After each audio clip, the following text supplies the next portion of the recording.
4,500명, 12살, 13살 소녀들 포함해서 강제로 아이를 못 낳는 몸이 된 사람 수입니다. 범인이 누구냐고요? 세계 행복지수 1위 덴마크입니다. 그리고 지금 그 덴마크가 벌벌 떨고 있습니다.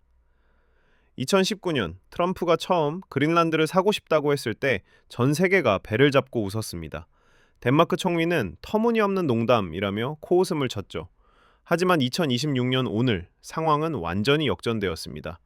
백악관으로 돌아온 트럼프 대통령이 이번엔 농담이 아니라 진짜 계약서를 들이밀었기 때문입니다. 트럼프는 말로만 협박하는 게 아닙니다. 실제로 덴마크산 제품에 관세 폭탄을 예고했고 나토 방위비 분담금 인상 압박까지 걸고 있습니다. 그린란드 안 넘기면 너희 경제 흔들어 놓겠다는 거죠. 외교가 아니라 완전히 비즈니스 협상입니다. 그런데 말입니다. 여기서 정말 기괴하고 소름 돋는 일이 벌어지고 있습니다. 나라가 팔려나갈 위기인데 정작 그 땅의 주인인 그린란드 원주민들은 덴마크 편을 들지 않습니다. 싸우기는커녕 오히려 묘한 미소를 짓고 있습니다. 차라리 덴마크보다는 미국이 낫다. 트럼프의 손을 잡고 덴마크라는 나쁜 엄마에게서 도망치자. 도대체 왜일까요? 우리가 알기로 덴마크는 세계 행복지수 1위, 평화와 복지의 천국이잖아요. 그런 나라가 도대체 그동안 무슨 짓을 했길래 원주민들이 수백 년 된 조국을 버리고 냉철한 장사꾼 트럼프의 손을 잡으려 하는 걸까요? 이 미스터리를 풀려면 덴마크가 그동안 쓰고 있던 우아한 가면을 벗겨봐야 합니다. 지금부터 그 화려한 복지국가 뒤에 숨겨진 상상조차 할 수 없는 피와 눈물의 역사를 아주 적나라하게 까발려드리겠습니다. 시작하기 전 구독, 좋아요 부탁드립니다. 영상 제작에 큰 힘이 됩니다. 시간을 조금 거슬러 올라가 보겠습니다. 아주 먼 옛날도 아닙니다. 불과 50년 전 인류가 달에 발자국을 찍던 그 문명화된 시절 이야기입니다. 1960년대 덴마크 정부는 계산기를 두드리다가 한 가지 골치 아픈 문제를 발견합니다. 아니, 식민지인 그린란드 인구가 왜 이렇게 빨리 늘어? 얘네 애 낳는 것까지 우리 덴마크 세금으로 먹여 살려야 해? 역시 선진국은 다릅니다. 해결책도 아주 창의적이었거든요. 그들이 내놓은 답은 이겁니다. 돈 아까우니까 쟤네 대를 끊어버리자. 일명 코일 스캔들. 덴마크 의사들이 의료봉사라는 거룩한 명분으로 그린란드 마을을 찾아갑니다. 그리고 가임기 여성들을 줄 세웠습니다. 건강검진해준다, 위생관리해준다고 속였죠. 순박한 원주민들은 하얀 가운을 입은 선진국 선생님들의 말을 의심하지 않았습니다. 하지만 진료실 문이 닫히고 벌어진 일은 의료행위가 아니라 통제였습니다. 의사들은 동의도 없이, 심지어 설명 한마디 없이 여성들의 자궁 속에 코일이라는 금속 피임 장치를 강제로 집어넣었습니다. 피해 규모가 어느 정도인지 아십니까? 추정치로는 4,500명에 달하는 여성들이 이 짓을 당했습니다. 더 끔찍한 건 피해자의 나이입니다. 상당수가 고작 12살, 13살 된 어린 소녀들이었습니다. 아직 생리도 제대로 시작 안 한 아이들, 남자 손 한번 안 잡아본 아이들을 양호실로 불렀습니다. 가만히 있어, 잠깐이면 돼. 성인 여성용 금속 장치가 그 작은 아이의 몸속을 억지로 파고들 때 그 공포와 고통이 어땠을지 상상이 되십니까? 아이들은 부모한테 말도 못하고 끙끙 앓았습니다. 나중에 어른이 되어 아이를 갖고 싶어 병원에 갔다가 자기도 모르는 사이에 몸속에 녹슨 금속이 박혀 있다는 걸 뒤늦게 알고 오열한 여성들이 한둘이 아닙니다. 염증 때문에 자궁을 드러내고 영구불임이 된 사례가 쏟아졌습니다. 이게 덴마크가 말하는 복지입니까? 그리고 한 가지 더 알려드릴까요? 덴마크는 아직까지 이 피해자들에게 공식 사과도 배상도 하지 않았습니다. 2022년에 조사위원회를 꾸렸다고 발표만 해놓고 3년이 지난 지금까지 조사 진행 중입니다. 피해자들은 이미 할머니가 됐는데 말이죠. 몸을 망가뜨린 걸로는 부족했나 봅니다.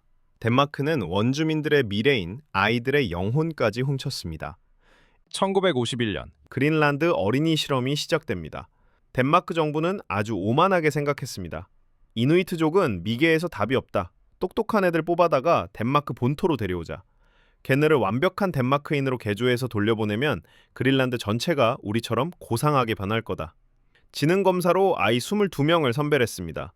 부모들한테는 당신 아이한테 더 좋은 미래를 선물해주겠다며 꼬드겨서 아이들을 데려갔습니다. 6살, 7살짜리 아이들이 영문도 모르고 엄마 아빠를 떠나 배에 탔습니다. 덴마크에 도착해서 뭐 했냐고요? 제일 먼저 격리시켰습니다. 그린란드의 더러운 것을 씻어내야 한다는 명목이었죠. 그리고 철저하게 세뇌시켰습니다.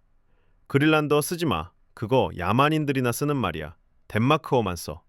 자기 뿌리를 잇도록, 아니 혐오하도록 강요받은 겁니다. 1년 반 뒤에 이 개조된 아이들이 고향으로 돌아왔습니다. 그런데 거기엔 감동적인 재회가 아니라 차가운 침묵만 흘렀습니다. 왜냐? 아이들이 엄마 말을 못 알아듣습니다. 모국어를 다 까먹었거든요.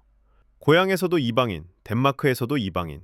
결국 이 실험에 동원된 아이들 대부분은 평생 정체성 혼란과 우울증에 시달렸습니다. 상당수가 알코올 중독에 빠지거나 스스로 목숨을 끊어 비극적으로 생을 마감했습니다. 생존자 헬레네 티센 씨는 70이 넘어서야 덴마크 총리의 뒤늦은 사과를 받으며 이렇게 울부짖었습니다. 그들은 우리 어린 시절을 훔쳐갔어요. 우리는 인간이 아니라 실험실의 쥐였습니다. 이건 먼 나라 옛날 이야기처럼 들리시나요? 이거 어디서 많이 본 구도 아닙니까? 강대국이 식민지 사람들 문명화 시켜준다면서 저지른 짓들. 우리도 당해봤잖아요. 자, 이제 다시 현재의 트럼프 이야기로 돌아와 봅시다. 이런 피해 역사를 가진 그린란드 사람들에게 덴마크는 엄마가 아니라 계모, 그것도 아주 악독한 계모입니다. 트럼프는 이 틈을 정확하게 파고들었습니다. 그는 알았던 겁니다. 덴마크와 그린란드 사이의 신뢰는 이미 50년 전에 박살났다는 것을요. 그래서 이번엔 아주 구체적이고 거부하기 힘든 빅딜을 제안합니다. 트럼프의 논리는 간단합니다. 자원 내놔. 대신 자유를 줄게. 그린란드에는 전 세계가 탐내는 막대한 양의 희토류가 묻혀 있습니다. 전기차 배터리, 인공지능 반도체, 스텔스 전투기. 이거 없으면 첨단 산업은 돌아가지 않습니다.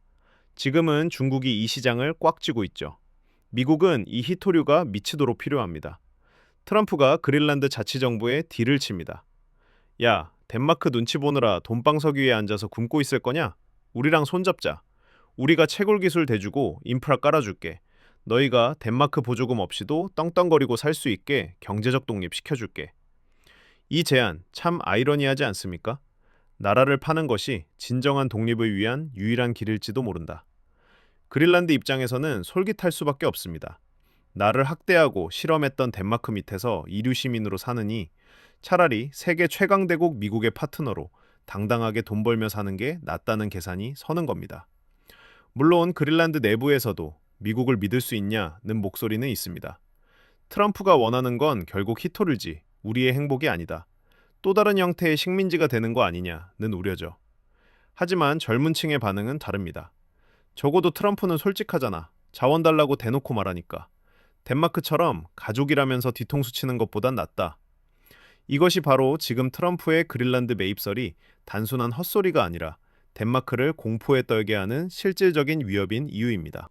물론 덴마크도 가만히 있진 않습니다. 최근 그린란드의 역대급 자치권 확대와 경제 지원 패키지를 제안했죠. 우리가 바뀔게, 떠나지 마 라는 건데 문제는 이미 신뢰가 깨졌다는 겁니다. 결국 덴마크가 과거에 저지른 오만과 만행이 거대한 두메랑이 되어 돌아온 겁니다. 그린란드 원주민들은 더 이상 덴마크의 착한 아이들이 아닙니다. 그들은 깨달았습니다. 덴마크가 가르쳐준 그 차가운 이성과 계산, 이제 그 계산기를 주인을 향해 두드리고 있습니다. 너희는 우리에게 빚을 졌다. 이제 그 값을 치러라. 여러분이라면 어떤 선택을 하시겠습니까? 가족이라면서 등 뒤에서 칼을 꽂았던 덴마크와 비즈니스 하자며 돈다발을 건네는 트럼프. 과연 누구의 손을 잡는 것이 진정한 생존일까요? 한 가지 확실한 건 세상에 공짜 점심은 없고 과거의 죄는 반드시 대가를 치른다는 것입니다. 덴마크가 300년간 외상으로 누려왔던 북극의 주인이라는 지위, 이제 그 청구서가 날아왔습니다. 아주 비싼 이자가 붙어서 말이죠. 여러분의 생각은 어떠신가요? 덴마크가 자업자득이다 라고 생각하시면 좋아요를, 그래도 나라를 돈 받고 파는 건 위험하다 라고 생각하시면 댓글로 의견을 남겨주세요. 오늘 영상 유익하셨다면 구독과 좋아요 부탁드립니다. 지금까지 월가에 사는 고양이였습니다. 감사합니다.